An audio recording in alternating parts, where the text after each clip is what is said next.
Welcome in to Three to Hardaway, aka the three-man jail and weave, aka the best big three since LeBron, D Wade, and Bosh. Live on YouTube. Please leave a like on the stream. We are 21 subscribers away from 100. So it's 21 of y'all. Can y'all do something for me, please? Please, please, please. We also available wherever you listen to a podcast, Spotify, Apple Podcasts, Google Podcasts, anybody podcast. So leave a 5-star review and we'll greatly appreciate it. If you don't know who I am the walking bucket providing instant offense. It's your boy Savage. Up here we got my guy, the coach on the sidelines. Take them to school, on and off the court. And when I say it's really shitty, it's really shitty. Coach Sheedy, what's good? Hey man, nothing major, man, but just letting everybody know. This show was taking off. I don't know if they heard the last show, man, but the DJ we got here, man, he was giving us some spins. He having some spins so bad, I was hitting the back button on my car, like, wait, where's this song at? Meanwhile, I'm rewinding the whole dang on podcast back to get it together. But hey, get with us right now, though. Let's go. Yes, sir. The man had the editing so smooth. I was like, I don't know how to gonna do it, but he did it. That's your favorite DJ's favorite DJ, the sample man himself, Mr. Ted Shakir. Toot, what's good? Man, I would just like to thank y'all for just allowing me to be me. That's all, man. What up, Aiden? What up, Aiden? Bucket getting Aiden, gang winning. Aiden gang winning touchdowns, you know. Nah, man. Like I've been saying before, man, basketball is synonymous with hip hop. So appreciate y'all for just letting me do what I do, man. And if y'all listening, y'all got some dope independent artists, send them our way. They may be featured on a future episode, but this something we definitely gonna keep going, man. So appreciate y'all for liking the slaps and appreciate it. Let's get it. Yes, sir. If you are an independent artist and you listen to our podcast, like Tu said, we want to help you guys out. So we don't have a Three to Hardaway email just yet. I will make one at some point. But DM us on Instagram or TikTok or Twitter, and we'll link up that sort of way. But again, just hit us up for sure. All right, Sheedy, you said you got a trivia question as always. What's the gonna take my job? How you taking my job? I have one job. You just gonna take it. And as true as that is there, too, I just want to make sure you have plenty of time to get them spins back for us together again, which I know you will. But I was doing some research about value of players, and we're going to talk about it on this show, but let's digress and talk about this at a different show. But anyways, let me give you some hints. Now I want you to guess who this player is, okay? This player currently this season made just about $500,000 less than Ja Morant. Hold on, I'm gonna give you some more though. Okay. Since April, he's been on 3 different teams. So he's been traded twice. And he was traded back to the original team that drafted him back in 2009. Can you guess this player? Oh, I'll give you one more hint. He is what I want to say. He has won a championship. 2009. Mm-hmm. Original team. The Aiden says Kawhi. Yeah. It's not Kawhi. Well, I'll tell you what. He did play with Kawhi. I'll give you some more. He played with Kawhi. Mm-hmm. Oh, Jakob Poeltl? Nope. Not Poeltl? Damn. Because he went back to Toronto. Sheesh. That's a good one. Okay, so he was drafted in 2009. He was drafted in 2009 by this team that currently has him again now. This team is in the playoffs, by the way. Man, I'll give you some more. Damn. It's one of the teams that played yesterday, so I'm narrowing it down for you. Hold on, man. Oh, no. Whoa there, buddy. I don't appreciate y'all stumping me, man. I'm normally good with my basketball history, and Toot been beat my ass for like, been beat my ass for like. And I don't appreciate not knowing this one. So you want some more yesterday? Okay, we good. Now we good. Okay, so it ain't. What position? What position? Well, we're positionless basketball, ain't we? God damn it, Sheedy. But I will say he's not a center. How about that? He's not a center. He got traded this season. He's been since April. He's been on 3 different teams, and he's been traded. He's now officially on the team where he got drafted from in 2009. Who the hell? Mind you, he's making $500,000 less than Ja Morant this season. So he getting paid the buckets and was drafted in 2009. I'm literally going through the box score. I have no idea. Oh man! Let me know when you want another hit. I'll be sure. Damn, I literally do not know. And he making $500,000 less than Ja Morant. East or West? Listen. East or West, bro? Okay, East. East. Okay, that narrows it down to 4 teams. No, 6 Yes, teams. sir. 16. So it's Brooklyn, Philly, Atlanta, Boston, Knicks, and Cavs. Who the Hold heck? on. Name those teams again. Brooklyn. Brooklyn, Philly. You said play yesterday. Yes, right? Brooklyn, Philly, Atlanta, Boston, New York, and Cleveland. He's played on 2 of those teams, including one of the teams he's on. Oh, I feel dumbfounded, bro. I hate this. I hate it too because I'm like, who the hell? I knew I had the one. Hawks? No, he's not on the Hawks. Damn. Was he on the Hawks? It's not Al Horford. No, he was not. No, he ain't. Who the hell got drafted in 2009? He's a champion. He's a champion. Okay. Okay, hold on. Who won championship? Let me see. Yeah, I'm gonna have to edit this on the Spotify version, but that's cool because I'm dumbfounded right now. And Man, yeah. You want me? If I give you this hint for sure, I think you'll get the person who. Okay. He's not just a 1-time champion. He's a 3-time champion, and not only is he a 3-time champion, he's done it on 3 different teams. Hey, and he played yesterday. I didn't say he played yesterday. I thought you did say he played. Yeah, no. You said he played yesterday. I said he plays for. He plays for a team that played yesterday. So he ain't getting no clock. Okay, wordplay king. Wow. Okay. Shit, you ain't shit. I just want you to know that you ain't shit. So he didn't play. He had a DNP yesterday. Yeah. Jesus. Okay. Derrick Rose. Ooh, no sir. Not Derrick Rose ain't won a championship. No sir. That's true. It ain't. Bro, who the hell? This is bad. Danny Green. Danny, what? Hold on, who he play for? Hold on, he getting $500,000 less than Ja. This year, yes, Wow. he is. He is making $500,000 less than Ja Morant this year. He started with Philly in April. Then he got traded to Memphis. No. He got traded last year. He got traded in April. So you now you no, he got traded this year too. He got traded this year. I know he got traded 3 different teams. You right? Okay, Philly, Memphis, Cleveland. The original team that drafted him was the Cleveland Cavaliers. 2009 second round. He's won 3 championships. Spo. He got on Kawhi's back, and then the year after that got on LeBron's back. Wow. Damn. That's good one. Good one. I forget about Danny Green. I thought he was somewhere doing something else. I didn't know what he was doing. He clearly wasn't playing. He didn't play yesterday, so he was not on my mind. Hey, Savage, I gotta ask this one, bro, because this is about Cleveland real quick. I just got to, and it's on my mind. When was the last time the Cavs made the playoffs without LeBron James? Outside of this year. So this year's the first time. They didn't make it last year, right? They didn't make it last year. No, I'm saying when was the last time the Cavs made the playoff? They didn't make it last year, right? They had to be Craig Elo when Jordan hit the shot. What year was that? 80. Don't do that. Don't do that. Need the 80s. Mark Price, Matt Daugherty. I would give you. Oh yeah, you're right. At least let's say 95. I don't know. 95. Close enough. Close enough. What was it? 98. 98 was the last time the Cavs made the playoffs without LeBron. Was it like Cedric? Was it Cedric Sabalas or Cedric Henderson? One of them guys played with them, I think. I can't remember. Mark Price is all Mark Price, Mark Price. One of them guys. Man. Okay. Bob Sura, probably. Yeah, I had to go back and think about this. Wouldn't even doubt it.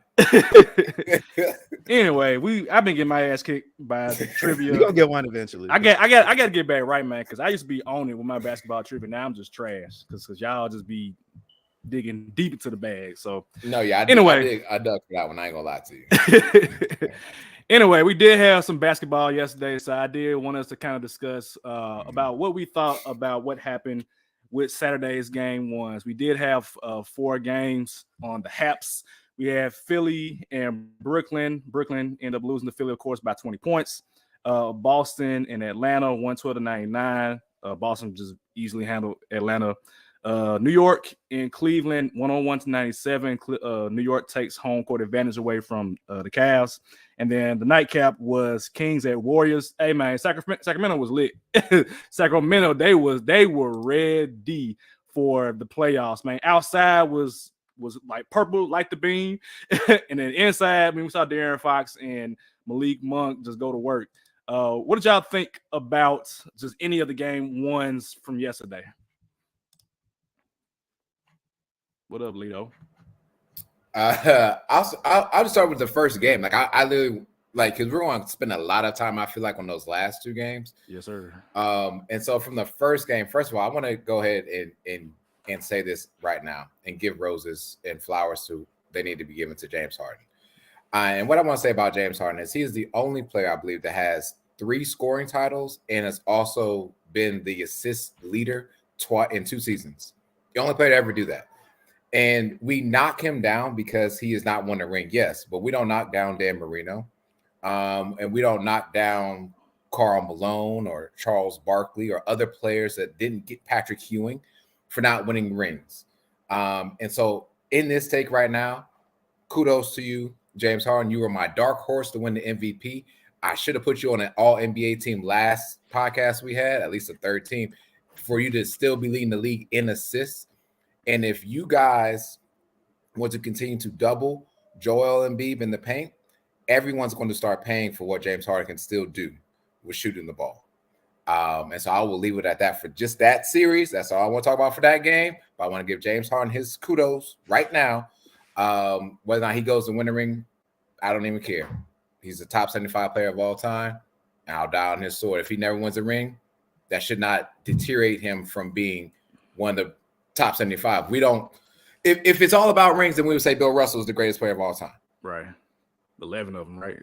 He got a whole. So yeah, I'll just pause it right there. What you had? I like that you gave Harden his credit because I had him on my third team last week for sure. And just like I said, regular season, James Harden deserves absolutely, but it's times like this that's he's gonna be tested in. With that being said, I do expect a sweep. Maybe the Nets get one home game. But it's like if you're gonna double Joel, you got Tyrese Maxey, you got James Harden knocking down shots, you got questionable Tobias Harris that hopefully can show up and do his thing. So I like that one. I think the one game that really stood out to me was honestly, and we of course we're gonna talk about the Warriors and Kings, but the Knicks and the Cavaliers. You talk about a straight up 1980s, 90s, man, I loved it kind of game. There's something that I like. You know what I'm saying? I don't want to see, teams like the Warriors and Kings scoring 120 points. I like to see it, but me, it's like it's playoff basketball. It's our childhood, man. We grew up childhood, right? Like, come on, man. You got the 2 stars going at it with Brunson and Mitchell. Like, I really can't ask for anything else in that series. So I really want to pay attention to them. I do think it'll go game 7. Don't ask me who I got winning. I think I answered last week, but now don't ask me who I got winning. Like, I like that I'm seeing a defense play not only about one team but for both teams. With that series, I want to point out because I know Shitty talked about the Twin Towers with Mobley and Allen. Man, Julius Randle was getting to that basket, man. He was getting to that basket. It was one play. It was one play in the post where Randle just bodied into him, went up, layup. It was another play on a free throw. Body into him, and Mobley he's still a baby, man. He ain't gotten to his adult body just yet, and he will get there. We saw it with Jaren Jackson Jr. But I like what I saw from New York in terms of like they weren't afraid to go to the paint, and we've seen Brunson been hooping all year. And then the one player that stands out the most to me, and every team needs one of these players, Josh Hart. Josh Hart. I mean, it don't matter with the scoring, it don't matter with the shooting. He can get buckets. We know that. That man is the best rebounding guard in the league. I don't want to hear about anybody else. That man gets every single rebound. He had 11 yesterday. I think he had 17 and 11. I think that's what he had yesterday. But that man, he gets every rebound, and rebounds leads to either you keep the possession or you change the possession. And you need that in the playoffs. Every possession matters, whether you getting one or you taking one away. So I think that series is still going 7. But I, as somebody who picked the Knicks in 6 or 7, I can't remember what I said exactly. You said Knicks in 7. 7, okay. Yeah. As somebody who picked the Knicks in 7 games, I feel good about what I saw. Now the difference is Cleveland did not shoot well. Garland had a bad game. But Donovan Mitchell showed up, which I knew he's gonna show up anyway. He gonna get his 30 points regardless. Nobody can guard him. But the starters were, for the most part, aside from Garland, were positive plus minus. The bench struggled. Whereas like the Knicks bench came in and they went to work like that. Josh Hart, and then I didn't mention this guy in my preview, but Hartenstein is a good big man. He's a good big man. Like, didn't see it coming. Hartenstein's a good big man. So the Cavs are gonna need help from the others in addition to what Spider Mitchell already offers. So it's gonna be a long series. It's gonna be a hard fought series. Whoever makes it out alive this series is gonna be tired in the next round. They'll be tired as hell. It's gonna be a dog fight. Hey Savage, let me ask you this real quick because Josh Hart actually outscored the whole Cavaliers bench. How often do you think that's gonna happen? Like, you think that's gonna happen again? I hope it don't happen again. They better not hope it happen again because I mean Josh Hart, he hooping, but I don't need him getting 20 points if I'm Cleveland. I need somebody to contribute and stop some kind of way. But like I said, Josh Hart he is built for the playoffs. Like, he is exactly what you want. A guy that knows his role, can start if need be, can come off the bench and do the dirty work. That's what you need. That's like the perfect Tom Thibodeau player. It's literally Josh Hart. Yeah, and I'm gonna address that. I'm gonna come back to the Knicks and Cavaliers. I just want to dibble my toe real quick into another series that we don't really care about. Now I'll come back to this more important series. But the Atlanta Hawks and Celtics. Okay, Four is out. It's over with. It might be 3. First of all, Quinn Snyder knows what he's doing with those Hawks. I'm gonna talk about the Hawks. I'm not talking about the Celtics. We know the Celtics will win this series. The Hawks came back in the last stretch of that game towards like middle of the third quarter to about the middle of the fourth quarter. And a lot of this that they did was without Trae Young. And DJ Murray is playing phenomenal basketball right now. And he's going to be overshadowed because the Celtics are playing with 2 guys that are not way better, but better than him, right? And a better team. But they don't come back with Trae Young at all. Trae sat on the bench, had on his whole overalls, warm up, everything. You don't even need to come back because DJ was leading this team. So Atlanta, if you're hearing me, go ahead and get his bags ready. Go ahead and send him out somewhere. I don't know what's going on and why we traded for Sadiq Bey or whatever. Oh yeah, Atlanta. almost up there, yeah. The writing's on the wall there. Go ahead and get rid of that. But anyways, this series should tell you something, Atlanta. Start building around DJ and Quinn Snyder and what they are believing. And just, curl up tight, okay? Because the Celtics about to give you 3 more, and it's over. Now, to the more important series, to your point, is the Knicks and Cavaliers. The Knicks won that game, and Jalen Brunson didn't even play probably his best game. No, he missed a lot of shots, but still played well. But he could play better. Missed a lot of shots and then play a lot of time in the first half because he was in foul trouble. Yep. And my, Dallas, y'all missing somebody, by the way? Y'all didn't want to play somebody? Ooh-wee! But now I'll leave that alone.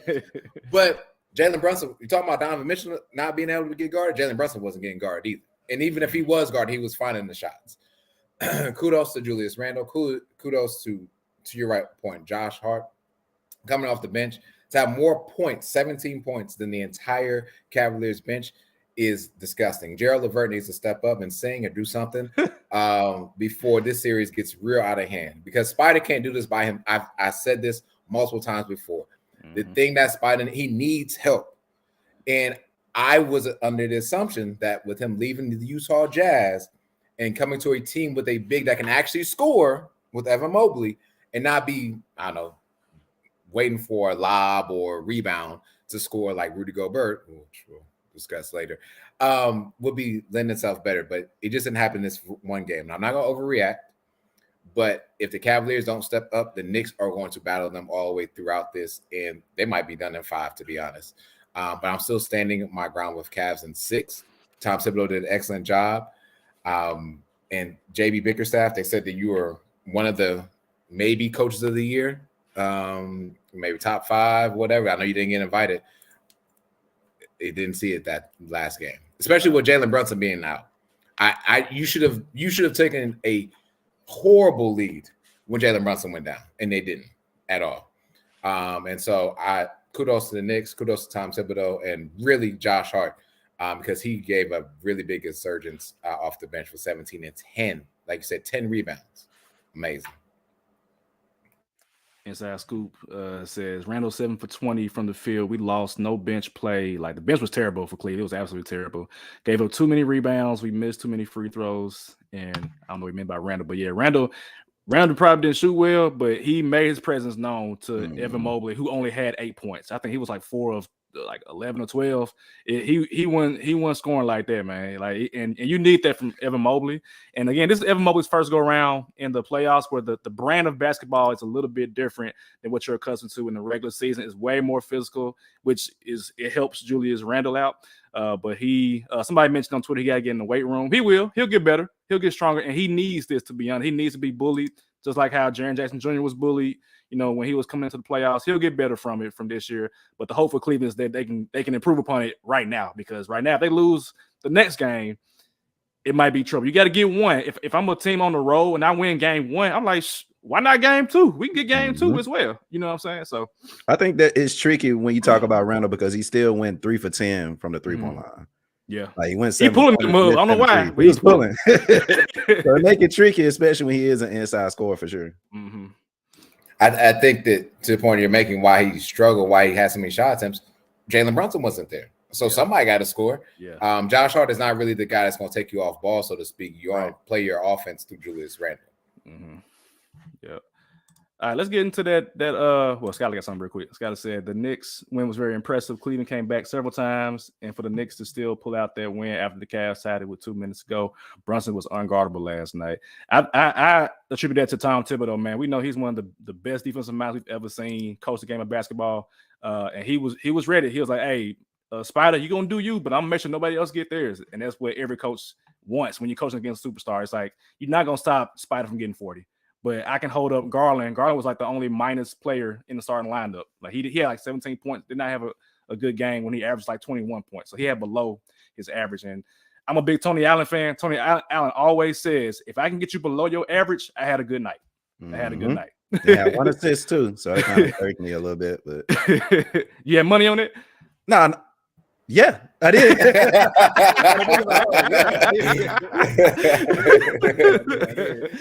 And can I say, like, Garland looked like lethargic, so to speak. Like he looked to see, can Spider take this game over? And he was like the third fiddle, it seemed like. And Darius Garland's got to get in his head.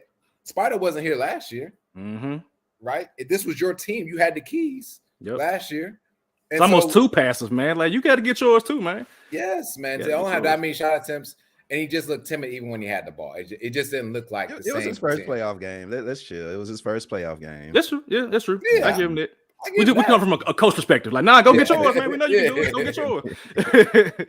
All right. Let's get into the nightcap, man. So Kings and Warriors, man. I watched this game from start to finish. Definitely the most entertaining in terms of like the modern game, not like the late 90s, early 2000s, but it was a high scoring offense, drama, everything that you could ask for. Andrew Wiggins was back. He looks pretty nice right now. The Kings, like I said, Sacramento was lit. Literally, they lit the beam. But my immediate thoughts about that game, well, my initial thoughts right after the game was like, if I'm a Warriors fan, I'm kind of like, all right, cool. We did not play our best game. Absolutely did not.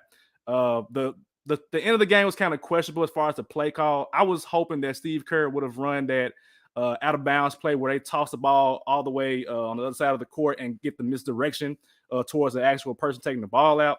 They end up running the play where Steph Curry did like a running 3-point shot. So I'm like, I want my shooter to shoot in form, not a running shot. I don't need that.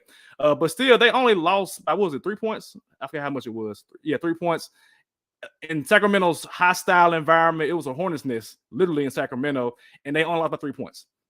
So I said it last week. Game 1, especially in these games or such a series, it's all about downloading information. Okay, what did they do well? You know what I'm saying? I saw several times where Golden State was able to just run their offense smoothly, and like Tuke always says, it's pass, layup. I saw Kuminga do that. I saw Kevon Looney do that. Ball was moving, the ball was popping. They just lost the game. So what were y'all thoughts about this game?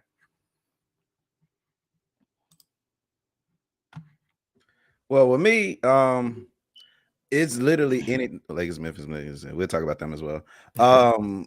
With me, anybody really could have won this game. And I think with me being a betting man, I told y'all anything happened. You know, this is literally the perfect situation for Sacramento to win their first home game in umpteen years. So literally everything fell through the cracks. Am I still confident in my Warriors pick? Kinda. Kinda. I'm not gonna even lie to you. Do I? Because the thing is, like, do I expect the Aaron Fox to put up 38 points after what I see? Actually, yes. Because if you look at him, he had the better defenders. He had the Draymond Greens on him. He was killing him. He had the Andrew Wiggins for the most part, even though he got to get his legs back. He was killing him. You know, even the Gary Payton's tried to stop him. He was killing him. So again, do I see him getting 38 points again? Yeah. Yeah. But at the same time, do I see Malik Monk getting 32 off the bench again? Not really. He might. Look, Malik Monk been on one this year, man. He been on one this year, but 30 points off the bench again in like another game. You know what I'm saying? I can say yes because this Kings team is rebounding their asses off. Yeah. So I didn't expect them to be this kind of a rebounding team. Like I knew they could. I knew they were like one of the top offensive in the league because they get offensive rebounds. But if you look at that, like Sabonis has 16 boards. You know what I'm saying? Harrison Barnes, who's on his revenge series tour, he had 7 of them things.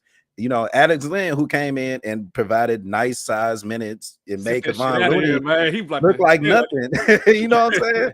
So for them, this will be a good series. And Sabonis, like he did what he wanted to, even though he went, you know, only he struggled most of the game. He struggled a little bit, but I think once he get going, he can be an inside threat that can take down the Warriors, who again are at a lack of size. So thank God that Wiggins coming back because if Wiggins went here, I'll be like, shit, y'all got it. like to be in the night. But like I said, Wiggins coming back, I think it does help a little bit. I would like to see him be more effective in his role, you know, last year, which was, you know, being the best perimeter defender, 1, and for 2, being the best rebounder on the team. Of course, that'll come in due time. But in due time, you know, this game 1, a lot of people say game 1 don't mean a lot. I'm somebody that put a lot in game 1. You know what I'm saying? So, you know, you win 3 more, you win the next round. So if for Andrew Wiggins to come back and try to put his performance, I kudos to him. But is it a little too late? I think we'll find out in the future. But I'm expecting this series definitely to go 7 games. Real quick, Shady. Yeah, Trey Lyles. I do not remember Trey Lyles shooting threes in Kentucky. I do not remember that. And he had 4 of them yet. I'm like, damn, somebody get a hand up on this man.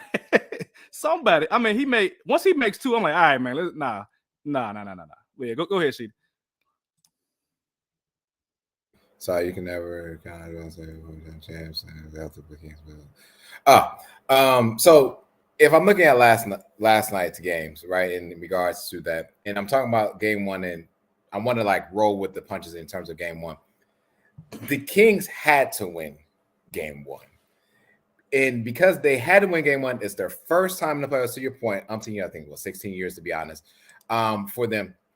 If they lose that game, it's an emotional deflation to them. I thought about that as soon as I watched, like, y'all better win this game because it was so lit in there. If y'all lose, ooh-wee. Exactly. So they had the most pressure yesterday to win that game. And to the point of, he said, if Malik Monk don't score another 30, that's fine. But you can guarantee Malik going to give you at least 20. Yeah. Now, what I will also say is I don't think Trey Lyles will give you another 16, 18 performance that he get. But Kevin Huerter for sure ain't going to give you just 6 points again. Keegan Murray has made the most 3-pointers as a rookie. He only had, 3 points, I believe? So I think both 2 points. And I think, you know, there can be better shooting from the Warriors as well. So I think even the next game, we're looking at maybe even some other people that will step up and be there. And this is going to be a very exciting series. Yeah, this is it. This for all the games so far we've discussed, this will be the must-watch series. This is a series that don't nobody need to do nothing. Okay, if you got anything scheduled on TV, forget about it. All right. And what I will also say about the Kings, and I just watched this. It was last night, I believe. It was J.R. Smith was talking about the 2015, I believe, and 16 Cavs. Okay, during that time, that was when they came back, you know, whatever, and won the series. one big advocate for that person or that team was Matthew Dellavedova. Whatever. Deli sandwiches, okay? Was a really big key into that because he had to guard Steph Curry everywhere he was going. Did he put up amazing stats? No. I mean, did Steph Curry put up amazing stats? Not amazing enough to win. Yeah. But he still put up numbers. But if you're taking him, Matthew Deli sandwiches, to guard Steph Curry for as long as he can, that means you're leaving your other 4 players to do the best that they can. You got Davion out here on still. And guess who's with the Kings? Matthew Deli sandwiches. By the way. Wait, for real? Yes. I don't see him on the bench. He DNP, man. You know he ain't gonna play. He got a polo? He gotta have a polo because I don't see him on the bench. Yeah, he gotta have a polo, bro. I don't see him on. So I will say that, and I will find it by the time we get done. But this will be the best. The Kings had to win that game. If the Kings lose that game, they may have been done in 5. Yeah. To be honest. Yeah. Because so much emotion was riding. Yeah. I've said this already, and I will preach this again. I also believe that each team will win a game against each other at their place. You said that. You said 1 each. So you did say that. 1 each. And so be careful, be wary. But also, what happened last night, we're going to see some other players step up on both sides. And that's going to be fun to watch as well. Because home environments, home crowds, Huter might get it rocking. Sabonis is not going to have another what do you have, like 11 points, 12 points? Sabonis had 12 points, -9 in the game. That's crazy. -9. Because Draymond Green is continuing to show he might not be defensive player of the year for us for the season, but when it comes to the playoffs, that man is bar none. I'm about to find Matthew Deli sandwiches. No. That's a fact. He is a member of the Kings. I don't see him normally they put him at least on a DNP, but they ain't even got him on that. He must be like just not playing on the active roster. He got to be like the 15th or 16th man on the roster. That nigga But you know what though? Having him to be in Davion Mitchell's ear, his bread and butter is defense. And I saw him chasing Steph Curry all game long when he was in the game.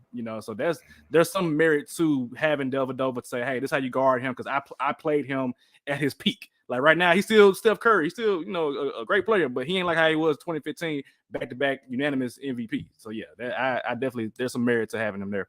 If you just box score watching, man, like you mentioned Keegan Murray, and this is just indicative of the playoffs in general. This is a guy who could have been in the Rookie of the Year conversation. Like, he may be like the 4th person, I think, in the conversation, but he has 16 minutes. Like, that's just like, hey, you're a young player, you ain't playing. I'm sorry. Like, I don't care how good you are, 1st round pick, lottery pick.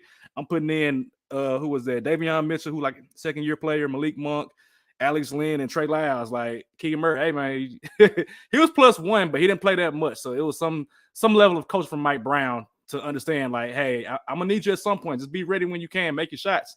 But just know the leash is short, regardless of how well you played in the regular season. Yeah, and to that point that you're making, he will get more time as time goes on in the playoffs. Even in this series, to me, it was too much riding on game 1. And you're a rookie. You know what I mean? You can either shoot us into this or shoot us out of this. So I think Mike Brown made the right call for that, and putting in someone that's has more drive or more maturity right then and there for that. And we saw that last year, even with like Kuminga. Kuminga would get in, he would start, and then he gone in 5 minutes, like, and would not play for the rest of the damn series. And Kuminga only had 10 minutes yesterday, I think. Yeah, 10 minutes. So it's like, hey man, if you ain't contributing, you're getting up out of there. One thing that I did notice that might be hurtful for the Warriors is that Steph Curry was +11. I mean, Steph Curry. Of course, you have a positive plus minus, but everybody else is like -1, 0, -14, -5, -3, -5. That to me, I mean, plus minus, take it with a grain of salt. But more than anything, what I can take from that is like Steph Curry, he got to play 40 minutes, y'all. Like, he got to play the whole game, which is not good for Steph Curry. This is your best player. He cannot play 40+ minutes right now. And he got to, because they don't have a choice, because the Kings can score in bunches. Like, they had, I think, 75 points going into the 4th quarter, something like that. Ended up with 126.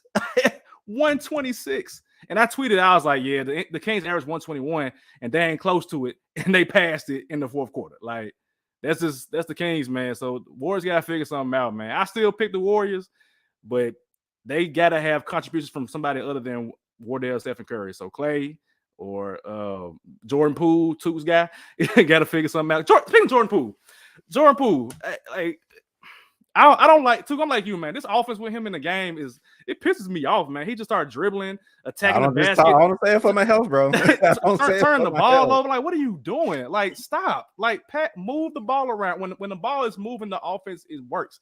When you go in and one mixtape and you losing the ball, it happened like 2 or 3 times, and I was like, get him out, coach. Get him out the game. Like, stop. Why are we paying him this money for him to be goofy with the ball, man? Like, I'm just makes me mad. I just get mad, man. Darren asked, you think Wiggins get back in the starting lineup the next game? It won't be the next game. It'll be when they're in Golden State. He's going to need to feed off that energy that Golden State can bring. I think it's too early to bring him back in the starting lineup. Now, even if you pull him after 4 or 5 minutes, I think it's too early. I think it depends on how the game goes. Right. Like when Wiggins got in that game initially, he scored like 6 or 8 points, and it was like, okay, he hasn't lost much of his step. He still got to get back in basketball shape, but I mean, a hooper can hoop regardless of if they in shape or not. I don't know, man. If I need to make a move and get somebody out of there for the sake of having a good start and getting out to a big lead, I think I would start Wiggins personally. I think I personally would. I start him to stop some of those offensive rebounds. Because like even with the starting lineup, like Harrison Barnes has 7 of them. Kevin Huerter, who didn't have a great shooting night, still had 5. And then you look at the Warriors, who rebounded on the Warriors. Steph had 6. Kevon Looney showed up for sure, and Dre did his thing. But like I think to limit a more offensive possessions, I think you kind of need Wiggins to come back in that role and do what he did last year. Yeah, I agree. And if Wiggins hitting that corner 3, it changed the whole series, man.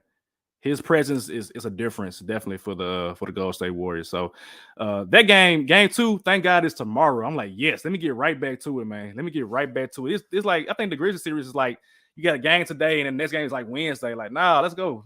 If you at home, let's go ahead and get these games rolling, man. I think that's probably because of Lizzo, though. There's something with Lizzo happening in Memphis. I don't know. They reschedule her, though.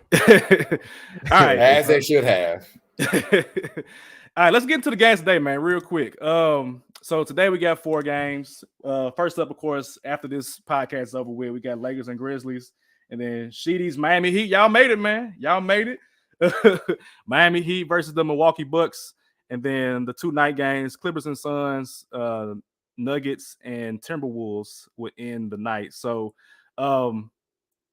give me y'all's keys to like this first game, Lakers and Grizzlies, because I mean that's the one that we all, at least for right now, care about the most until the Miami Heat game for Sheedy. But what do y'all see happening today for game 1? I'll start. I think the key Grizzlies again.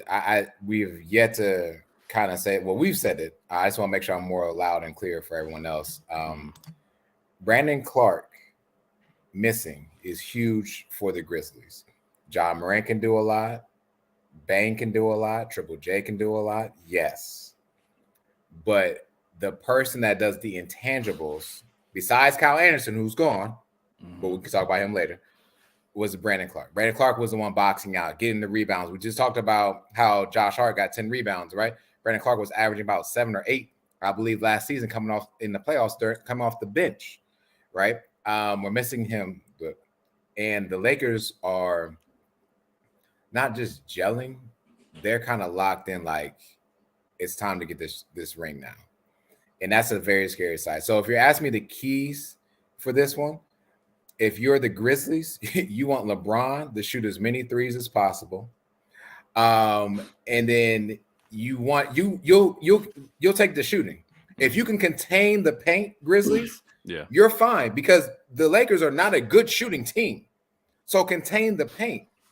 And if the vice versa on the other side, if you're the Lakers, you need to stop Ja from his drive, but you also need to close out on shooters because they got Desmond Bane, they got Luke Kennard.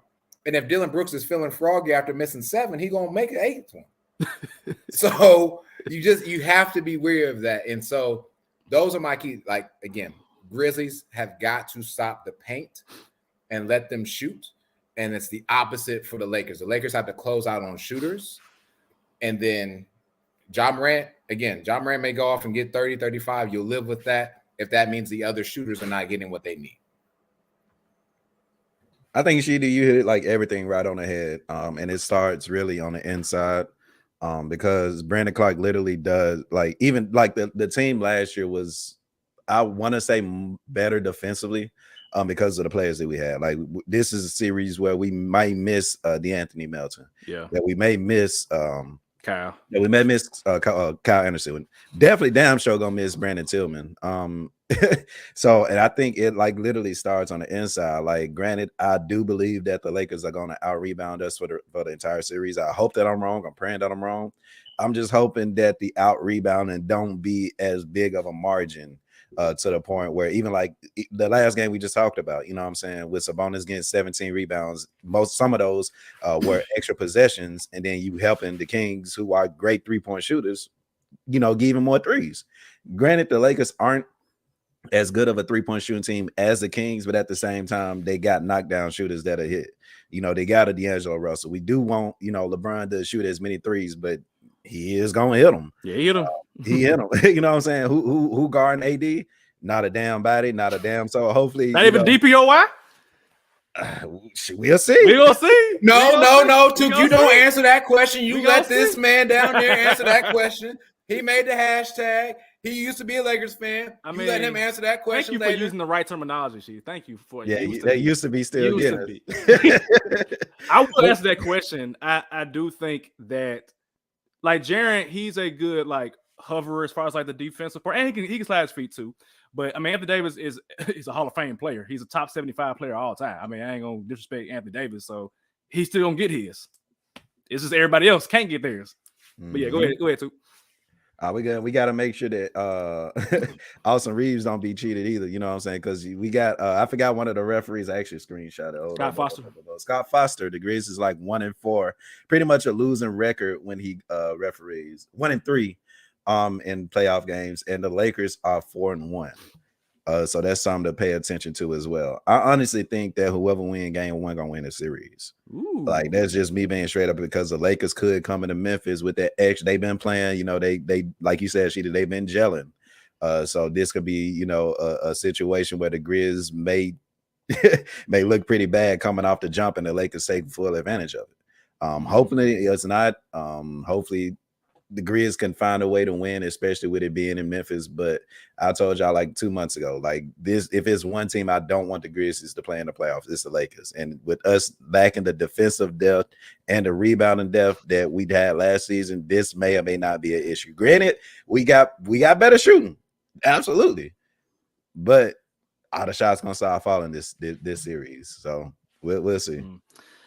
So the Grizzlies have a bad tendency to lose game one. They always find a way to, whether that's on the road or at home. They like I agree too. They have to. I won't say that who wins game one wins series, but like it's you have to win game one. You have to, because you don't want to get behind the 8 ball. You know, going into having to go out to LA, a 3-4 hour flight to go over there. You do not want to have to go to LA and have to win game 3 or game 4. You don't want to do this. So they got to win game 1 tonight and then build momentum to win game 2. The way that the Grizzlies can win this series is they got to get the turnovers and get out in transition and score, because Sheedy talked about it all year on this podcast. Lakers defense is terrible in transition. They've gotten better. They've gotten better in recent months, but it ain't like just the best in the league. So if the Grizzlies can get turnovers and then take opportunity to get those transition points, they should get out ahead of the Lakers, because Lakers can't shoot. They want to slow the game down. They want to play half court, go to the free throw line, play slow, which helps in the playoffs. That helps them in the playoffs. But if you prevent that from happening by scoring consistently and getting out ahead of them, then that helps the Grizzlies out. Conversely, the Lakers, if you don't turn the ball over, you make your shots, you get to the free throw line, slow the game down like the Cleveland and New York series, then you probably could win this series, yeah. But I just think that the Grizzlies, their shooting is so improved that the only way they lose if they don't make their shots. If you don't make your open threes, Bane, Kennard, Jaren, Dylan on occasion, John, you got to make your open threes, because you got like trading 3 for 2 is better than 0 for 2. You know what I'm saying? So if they can do that, I think the Grizzlies should win this series. And if they are the team who they have been since the trade deadline, they should get them out of here in 5 games. Just my 2 cents. They should. Will they? I agree with that. I agree with that. I literally woke up this morning and said, if the Grizz can win at 5, cool. But if it goes 6 or 7, give me the Lakers. They gotta finish them quick, man. They got to. This can't. They gotta get up 3-1.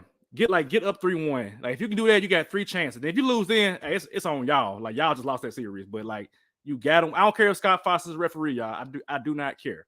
Like I do. You've been talking about how the league been cheating for the Lakers the whole Grizzlies. The Grizzlies and are now you better. got The Grizzlies are better. Referee in this game, and you not worried? Come on. Hey, LeBron don't get all the calls, man. If he did, he would have got it against Jason Tatum against that Celtics call. So, but yeah, they. I don't care about that. Like, go out and win the damn series. You have a better team than the Lakers. You should still win regardless. Get to the free throw line. Do what you got to do to kiss up to the referee. Hey, talk to him before the game. What's up, Scott Foster? You good? I'm just letting some barbecue. Yeah, do something. Do something. Like that's again. Tony Allen's my favorite player to watch. That's what he talks about. It's like before the game, shake his hand, say, "Hey, hope you have good health. How the family doing?" Talk up the referee to make him feel better about himself and call the game evenly. Real quick, some comments. We got Inside Scoop says, if the Grizzlies play and not talk, they may have a chance to pull this series out. No Clark, no Adams may hurt. Hey, they gonna talk regardless, man. Unfortunately, they gonna talk. That's what they do. Win, lose, or draw. They gonna talk. And if they get behind, or if it's a close series, I think the smoke screen comes off about the Steven Adams thing too. Mm-hmm. And then P Shark, make sure the game isn't close enough to leave it in the refs. I agree, Shark. Like, make your three. If you make your threes, it's not a game because they can't shoot. If the Lakers are making threes, then it's like, hey, ain't nothing you can do about that. It ain't nothing you can do about them making threes. They have not shot well at all this year. But if you make your threes and play defense, cause turnovers, you should win this game. Otherwise, the Lakers are going to win game 1. This is how it is. Hey, Savage, if the Lakers get more threes than us this game, can you come on over? Because you've been talking. You ask me every week, man. You ask me every week, man. You talk about the Grizz shooting. If the Lakers hit more threes this game than the Grizzlies, we need you to come on over. Anyway, next series. I'm not dealing with y'all today. It's game day. I ain't dealing with y'all. Next game or next series, Miami and Milwaukee. I'm gonna let Shitty talk about this, man. I'm gonna let Shitty have. First of all, how do you feel about them being the AC? I know you're happy about that. You talked about this. You talked about this last week and said, "Nah, I don't want the 7. I don't want the 7. I want the AC." But go ahead, man. AC, yeah, man. Because again, as I mentioned earlier on this podcast, the Celtics were ready to play whoever was a 7th seed and was going to give them that work, and they're going to be done in 4 or 5 games, and the Celtics will be rested. So I did not want to see a Celtics team at all, and I'm glad Miami lost. And again, setting us up against the Bucks. The Bucks, ladies and gentlemen, just in case you forgot, living underneath a rock. The Bucks are without one of their big 3, Chris Middleton. Chris Middleton. So is he not playing? Period. He's hurt. Mm-hmm. So when it comes to late game situations, when Giannis is tired and exhausted, who got the ball? Who was there? Took always talks about a closer. Who was the closer? Was Chris Middleton. Now he's not there. I'm looking at the injury report right now. Nobody on it for Milwaukee, so maybe he is playing, but he's still not as effective as he was last year. So, and let's say he is playing. Perfect. Right. I could care less if he does, but to your point, he's still not to the level of closing that he was or has been in his years past. Jimmy Butler's on a tear in regards to closing. Bam understood his assignment last game. He didn't have to score a lot, but Tuka gave you more than 2 rebounds. Then he gave you about 17 of them things. One time I didn't bet him to get at least 4 rebounds. Thank you, Bam. Yeah, 4 points, but shit, I don't bet that. Yeah. Now the thing that hurts against the Heat for the Bucks is the Bucks size. Whether you're talking about Lopez or Portis. Portis grabbed about 15 of them things the other night whenever they played last as well. And so I think that's one thing that's going to be challenging for the Heat. But the Heat are built with players that don't care and will go get it. Max Strus gave up 31 points the other night. But this team will be led by Jimmy Butler versus Giannis. How dare I not take the Heat? I'm taking the Heat. The question is going to be, am I taking the Heat tonight? My son said yes. I'm saying yes. My son said yes, so I'm going yes too. I say Heat win game 1. We can lose game 2. But right now, Bam, understand your assignment. I almost cussed on this show. I mean, you can. It's ours. You can. I mean, I don't care. Well, I mean, you know, it works. You're right. But I did go to church this morning, so I don't want to be too much against the Lord. After last week with the the offering plate. In front of Hey, when I listen to that again, I said, "Oh man, I might be going down." But I will say, if we can just remember how to play Miami Heat basketball, if we can get that wall built back up, if we can use Kevin Love's 6 fouls against Giannis, if we can insert other players to use fouls against Giannis, we'll be fine. The other part here, though, is someone is going to have to guard J. Rue as hard as J. Rue is going to be guarding anyone else. Drew, my fault.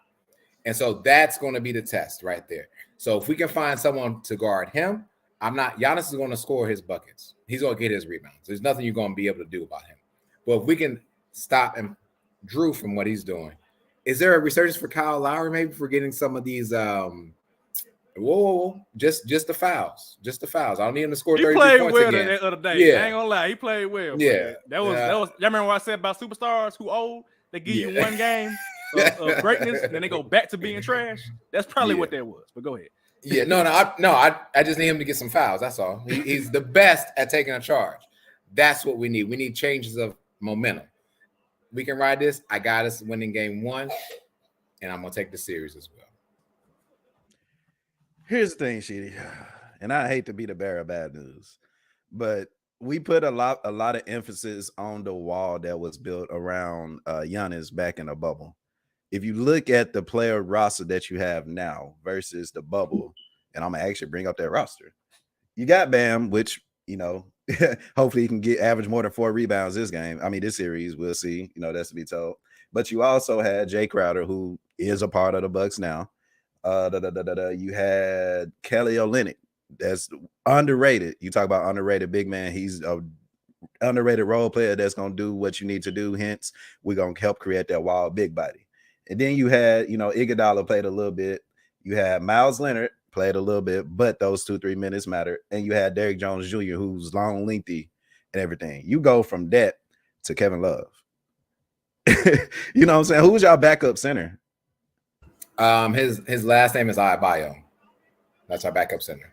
Exactly. Those 2 things alone, like those are my issues when we talk about this Heat team. Granted, I do want the Heat to beat the Bucks, to be honest with you. But because the Bucks have Giannis, because the Bucks have, like you said, savage size with Portis and Lopez, you got Drew Holiday who's gonna rebound himself too. It's like all these factors coming into one, and you got Jimmy Butler, and you got hopefully a Max Strus. You got hopefully a top 10 Lowry. You got I can't even say Duncan Robinson. I don't think he played last game. You got hopefully a Tyler Hero. You know what I'm saying? So it's too many hopefullys on the Heat side that we're gonna call this the hopeful Heat. No, we got too many hopeful Heat versus a Bucks team who's like, hey, we smell blood and we finna go out here. That being said, I want the Heat to win, but I still got the Bucks, especially if they at home game 1. Like Lito just said, they have problems scoring against the Bulls. They have no interior defense whatsoever. And if you have trouble scoring against that, you're going to have trouble scoring against this Bucks team. So the hope for Heat, hopefully y'all can get to 5 games. If it's not a sweep, we'll see. Sheeta, you're a diehard Miami Heat fan, right? And I love it. Yeah. I don't switch my teams. No, sir. Okay. I just want to ask you this next question. What is the best case scenario for the Miami Heat organization for this series? What's best case? Best case? I think the best case scenario for the organization is still to win the series. I would never, if there's an opportunity for us to win a championship, then I'm never going to say, oh, I hope we get out the first round or the second round or what have you. If there's a chance for us in the playoffs to win. I know what you're going to go, where you're going. Yes. And we can still make these moves because we're going to notice that we need scoring. I just wanted to be sure that where you were, where your headspace was. Because I was like, the best case is for y'all to get the hell up out of there as soon as possible and call Portland and be like, hey, what's up with Dame? He'll still be available. It'll be available. but the sweep will make it more immediate. It makes it happen faster because it's like, all right, man, we trash. Get all these bums out of here, man. Get Tyler Hero ass. He a villain. Get his ass out of here to Portland. Get Duncan Robinson Sheen looking ass out of here. Get Max Strus, who shot well for like one game, ass out of here. Get who else? Pat Riley. You can go back to retirement ass. You can get out of here. Get everybody out of there. Because like y'all need Dame Dollar to be in South Beach with Jimmy Butler and Bam Adebayo. And the best case for that to happen immediately is for y'all to get swept. And I think y'all out of there in 5 games. I'm sorry. I believed in Miami initially for a split second in the play-in. That first game was all I needed to know. I was like, you know what? They are not the same Miami Heat. Yes, I am checking scout. But they not the same Miami Heat. It's just not the same. And I think that an immediate sweep or gentleman's sweep will be enough pressure for Pat Riley to say, all right, let's move some pieces around and figure out what if you gotta trade Jimmy Butler. I would trade Jimmy Butler if I can get Dame Lillard. I personally would. I was like, you know what, Jimmy, nice run. Go out to Portland where it's weird, where you can go be weird with your coffee and your hairstyles, and we'll move on with Dame and Bam Adebayo. That's just me. So I get the Heat getting up out of there in 4 or 5 games. It'll be quick, efficient. Shark said, I'm tired of the Dame chatter. I don't believe I'm with you, Shark. It needs to happen, Shark. It needs to happen. Zach LaVine. Zach LaVine. I don't know about that one. He ain't. Yeah. Did Aiden say no? Aiden be knowing, man. That's all Aiden be knowing. Aiden be knowing, man. Aiden be knowing. All right, next series. We got the Clippers versus the Suns. You still feel who winning game 1, Took? What's going on? Who winning game 1? Get them out of here. Next spot, I'm gonna have my broom ready. 4. I said 5. I give them one. You said a broom. Game. Okay. I say they'll get one in LA, but no, dog. Nah, get next series. Get a broom with a tie on it, gentleman's suite. Get a broom with a tie on it. That's what we're I have one ready for next spot. How many games until? Let me see. I gotta look at their series real quick because next Sunday is what 7 days. Well, obviously 7 days from now. Let me see. Suns, they play today, Tuesday, Thursday. Yeah, they got 4 games by next Sunday. So we're gonna see. We're gonna see next Sunday. I'll hold off on that series just for that reason. I'm gonna hold off on it for just for that reason. We're gonna come back again next week and revisit this conversation. That's what we're gonna do. Yeah, I'm gonna have my broom regardless. Yeah, again, most locked in KD will ever see. He even got a haircut. So he got a haircut. You saw it, bro. He got a fresh one. Like a line. He got an actual line. Now that's not somebody from Memphis shopped him, bro.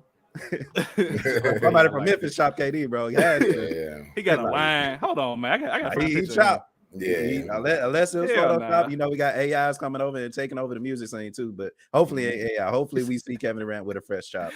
I'm hoping so. We see it. It's a wrap. Okay. Wrap it up. Okay. I'm gonna hold off on this one. I'm gonna just hold off because y'all disrespected Kawhi Leonard last week. I'm gonna hold off. I'm still picking Phoenix. No. So you think that the Clippers have a chance to win, not the game, the series against the Suns? I said right now.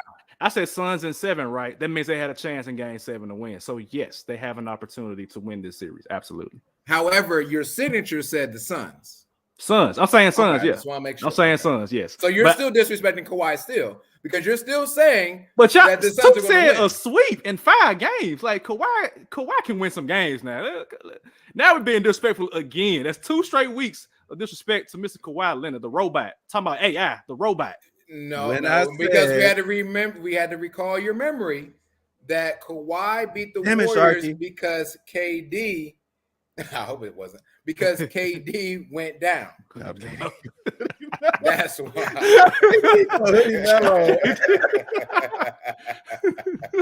Chop KD equals selling better. That's for now on. This show will be called Chop KD. This episode will be called Hopeful Heat and Chop KD. You being nice this Sunday 5 game. Hey, look, we will see y'all next Sunday. That's what I'm gonna say. We will see y'all next. Don't let them win game 1. Do not let them win game 1. That's what I'm gonna say. They can still be out in 5. They could, but it's a good start. And you talk about like even I said last podcast, I'm not disrespecting Kawhi. I'm disrespecting everybody around him. And the fact that you got the best player in the league ain't lost a game yet, and now he's at a home game, and you want me to think he's gonna lose a home game? And he just got swept last year, and he got swept. Okay, I can't wait for this one. I might watch all the games today. I can't wait. I can't wait for this one. Oh man! All right, last series is Timberwolves and Nuggets. I mean Nuggets in like 4. I don't have nothing to say about that. Well, actually, then again, I don't know because the Rudy Gobert situation kind of helped open the eyes of everybody to what's going on, and maybe they play him differently or adjust the minutes. But I mean, I just think the Nuggets gonna stay just too much better than Timberwolves. I don't think it's a series. I got the Timberwolves winning. Win game 1 or the series? Series. I do. I like where your head's at too. I do. We might need a new co-host. I said on this podcast, even last week, we're about to see Joker make a joke out of himself. I don't want it to be the case because he's probably finna be the 3rd time MVP. The title of this episode will be Took Disrespectful. That's it. Disrespect. I can't. take it. Go ahead. I'm sorry. I'm muting myself. Y'all go ahead. The game is about to slow down, and y'all 2-time, maybe going on 3-time MVP still don't know how to protect the paint. I'm expecting Anthony Edwards not to sell, and even if so, I'm expecting him and Cat. They both not gonna have bad games. So it may turn into a thing of who guarding Cat. Talk crap all you want him. He's the best 3-point shooting big in the league. And then you got Rudy Gobert. That's gonna be the X factor, as he is for sure. But I think him being in that paint playing defense is like literally turning the Nuggets into a 3-point shooting team. And y'all know how I feel about 3-point shooting teams in the playoffs. Get him out of here. Cat ain't going to the rim, though. He'll have opportunities too. He will have opportunity. And even if so, if he's not going to the rim, that means his shot falling. Oh, he's putting up the win. But I'm expecting Edwards to have a good series. If he don't, of course, everything I just said, throw it out to him. If he can give me 25 points a game, watch out for the team. Yes, I said it. And you're sleeping on Kyle Anderson too. Turn the Nuggets to a 3-point. That need to be their schedule. Turn the Nuggets to a 3-point shooting team. Yes, I said it. Listen, to I'm not sold. I'd already bought some stock in that Timberwolves stuff you talking about right there because you said, I want to make sure we're clear.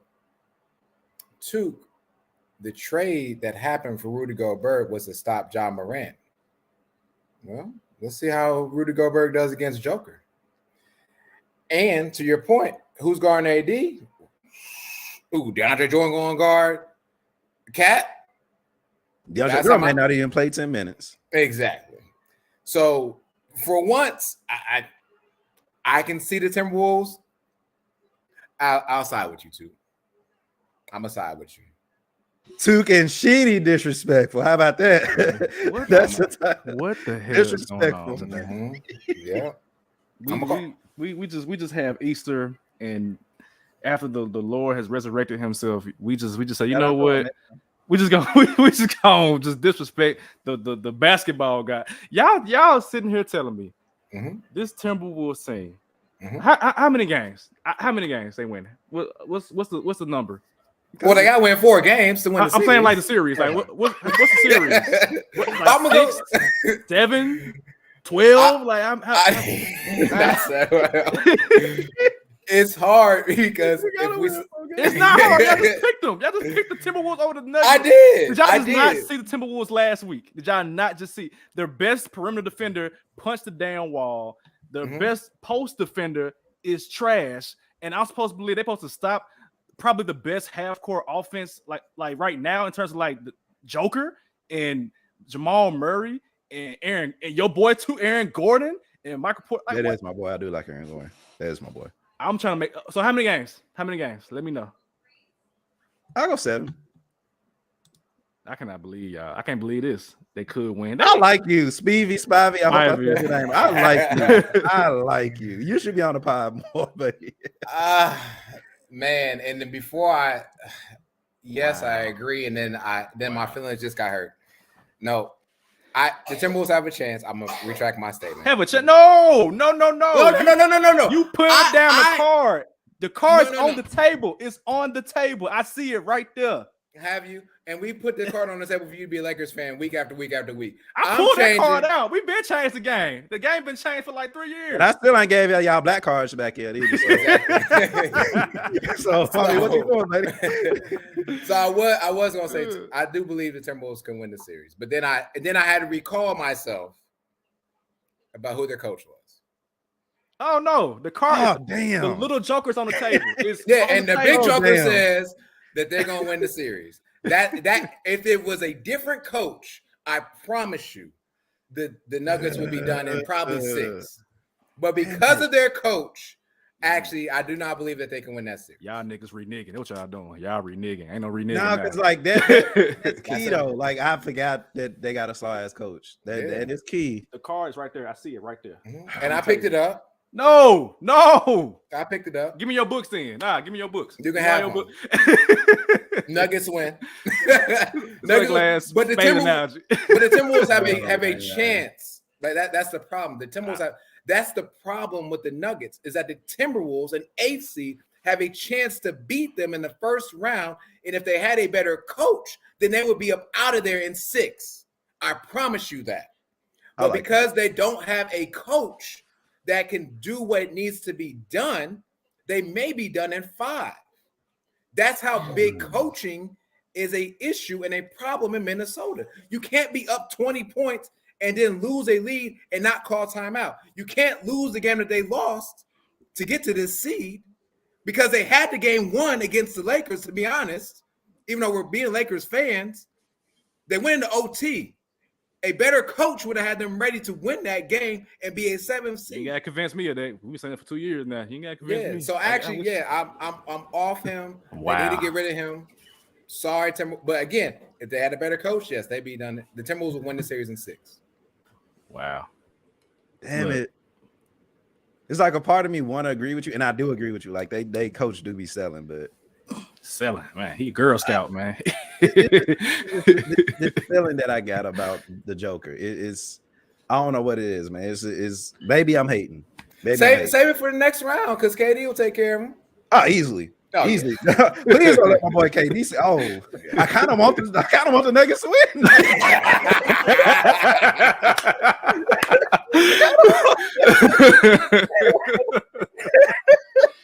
Now playing defense is gonna be a situation now. I would agree with that. I want the Nuggets to win. I would agree with that. Like that's different than the Timberwolves, yes. But nah, man, I didn't even bring up Chris Finch until you talked about it, CD. Right.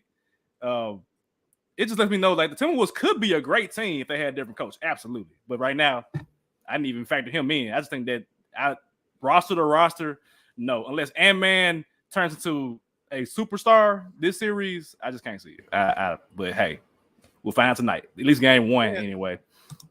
We'll find out in game 1. All right, let's end it up right here then. So one more topic. We do have the topic of to mention from young star to star. So kind of just paint the picture for us too. Yeah, so pretty much on Twitter, a bunch of people were talking about specifically Brandon Ingram and how, again, he just lost. And a lot of tweets were calling him, I wish I had the tweet that I saw, but they were calling him young star Brandon Ingram loses in the playoffs. And my thing is he's been in the league for a good minute.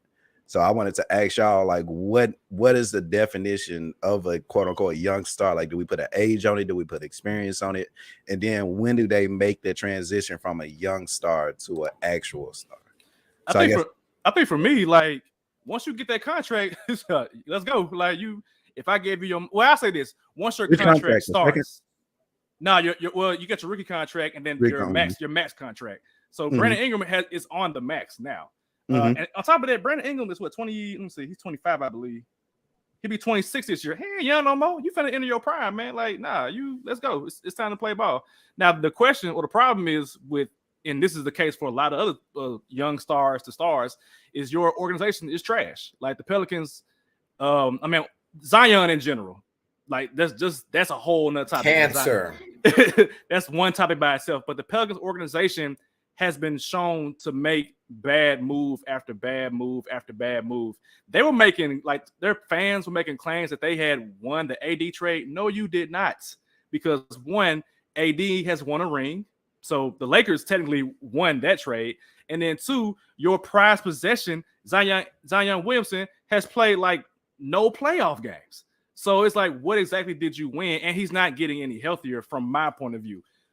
Ingram, he had a good play in terms of like the numbers, but he has nothing around him, which I think is indicative of the organization of the Pelicans. And then for, like I said, for the young star to star other players that are going through the same situation who are being challenged to carry their team, it's like you still need help, man. Every star needs some kind of support, and it's on the organization to help them. But I think right now, Brandon Ingram, if once you get your contract and that contract starts and you pass like 25, I guess is the nice number to start with, you will start now, man. So you got to show up, but you also need the help too. So let me ask you this real quick, because I kind of equate it to playoff experience. Like playoff experience to me equates to chances to win. Appreciate it, bro. A championship. And with Ja Morant, for example, he's literally been in the playoffs every year. His first year. So would he be considered a young star, or would he still be considered a star? That's a great question, because I think he's a star regardless. I mean, I like so I say this. There are certain players who transcend like what it means to be a young star and a star. Ja Morant he's a needle moving player. He makes the entire team better. I mean, you could argue that some of these players are not going to be as good as they are if Ja Morant isn't there. I mean, not like it's an organizational thing. So the Grizzlies, they work well as an organization, but if you move this team, this roster to like New Orleans or Charlotte, it's a different situation. So it's kind of a perfect storm of having like a good like GM, a good owner, good players, and then a good superstar in Ja Morant that makes it to where he's not considered a young star, but he is a star in that case. So I don't think you'll have too many stars out the gate. I mean, we had LeBron. LeBron's a star out the gate. Kobe a star out the gate. Shaq a star out the gate. A player like Anthony Edwards, he's a great player, but he doesn't have the intangible to be a star right now. He's not ready. But he's already been in movies though. Hey, he's a movie star.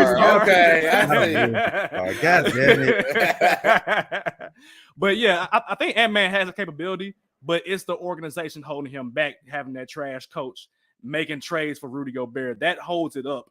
And if anything, I think Chris Vernon talked about this. They're expediting the process to force him into superstardom when he's not quite ready just yet. He'll get there at some point, whether it be in Minnesota or somewhere else. But I think to put that on him, for example, will be too early, I think.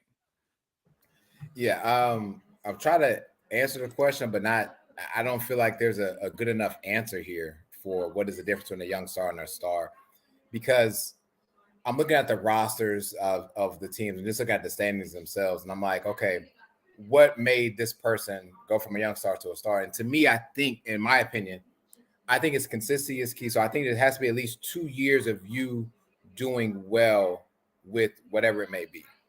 And what I mean by that is, i.e. a Jalen Brunson. Jalen Brunson has had, now we're into his second year of him being a successful person. So 1 year could be like, oh, okay, whoop-de-doo, he did it, right? But 2 years, I think we started equivalent him to more of a star. So to speak, SGA is a star, right? Last year wasn't his season, but that season before when he had Chris Paul, he was balling. Even in the bubble situation and stuff like that. He's a star. You can't be, I feel like, okay, let's put it like this. I don't believe anyone over the age of 25 should be called a young star. By 25, to Savage's point and everyone else's point, you should be into your prime, or at least you're about 2 steps away from your prime. So by 25, we should know the writing on the wall for Pablo, right? I'm trying to think of some other players right now, but Victor at some point, right? You know what I mean? Like by 25, I guess if I'm going to give an age, right? 25 will dictate whether or not he's going to be a star or he's still a young star. Because I feel like that number equates to someone being young in the NBA, when I really don't see the difference between 25 and 26, but teach his own. And it's one more player that comes to mind too. And I want y'all opinion on it. Like, is he a young star, B, a star, or C, none of the above? And that player is Trae Young. Because we've seen Trae Young come a couple years ago and steal the NBA. He was called how old is he? young. He's 24 now. Okay. Like literally right now. He came to like I said 2 years ago. So I guess he was 22. Stole the NBA, had a great playoff season. Then this year coming to it, and he's not even an all-star. So it's like, is he a young star? Is he a star? Is he a none of the above? Because he failed to make the all-star game despite averaging 25 and 10. I think he didn't make it this year. One, because of just the way the Hawks started, and it was just tumultuous stuff going on all early part of the year. It turned around a little bit with Quinn Snyder being hired, and then Murray playing much better. I'm gonna equivocate Trae Young to another player in history, and I'm gonna say, because I want him to be somewhere else and get traded, I see it as kind of like Steve Nash-ish. Steve Nash started with Phoenix, I believe, and then got traded to Dallas. He started with Dallas. Started with Dallas? Mm-hmm. I think he started with Phoenix first. I think it was Phoenix and Dallas. Mm-hmm. Okay. You gotta think about the blonde hair, bro. He had no blonde hair in I'm trying Phoenix. to think. Maybe somebody look it up real quick. We gotta look it up real quick. But either way, he was traded at some point early in his career. And I want to say it was Phoenix, man. I think it was Phoenix first. I feel like it was Phoenix. I can bet you $10. Let me see. Hold on. I feel you got to think, bro, because Steve Nash, he had like the he started. He got drafted by the Mavericks and then got to the Suns, and then from the Suns went to the Nets and then came back to the Mavericks. Steve Nash came into the league. I'm looking at it right here. 96-98 Suns traded to Dallas. And traded to the Suns? Yeah. No, he was right here. But who was he drafted by? He was drafted by the Mavericks. Drafted by, because I remember seeing Steve Nash in a Mavericks looking uniform, looking like a what Jason Kidd you got pulling up, man? Two Ds. This is literally Steve Nash. 1994, round 1, pick 2. It's Steve. I'm looking at it right now. Steve Nash. My fault. I'm looking at Jason Kidd. My fault. It's literally Steve Nash. It says 96 and 98 Phoenix Suns, and then he was traded, I think, around Dirk's draft to Dallas, because they got paired together then. Look, this is my favorite point guard of all time. I know this. Yeah, I know a little something about Steve Nash, but yeah. Apologies. So, did he play MVPs, by the way? He played like a little bit. He won like when he got traded, so it was like he won all that at first. But the point is, like, I feel like he's gonna spend some time with his first team, and then some other team with a better player, like a star player, is gonna partner Trae Young with him, preferably like a big man. And then I think from there we're gonna see him develop to what he could be. He has great potential. The man can score. I ain't gonna be disrespectful to Trae Young. He can score, he can pass, but he can't be your guy. You cannot have Trae Young be your guy. And so I think he's not a young star in my opinion, because I feel like he's gonna get paid at some point by somebody. So once you get paid, it's like, all right, it's time to rock and roll. So I won't say he's not a star, because he has some type of gravity to his game, but I think we won't see his stardom until he's partnered with somebody similar to what Steve Nash developed to a little bit with Dirk. He was an all-star with the Mavericks for a little bit. Then he got traded again back to Phoenix and became a 2-time MVP. We're not talking about that right now. Yeah. Yeah. So you saying based on the second contract is when you take the young off? I would personally, because once you get paid, now I expect you to be who we paid you to be. And that's why I'm looking at Zion crazy. I'm like, come on now. You need to do something. You need to play. Yeah, and if I'm going to throw a little paprika on here as well, I agree with what Savage is saying in regards to the organization is important, because Trae has been in three different coaches, right? And so not understanding what is his actual role with this coach and this scheme, and they got this coach mid-season.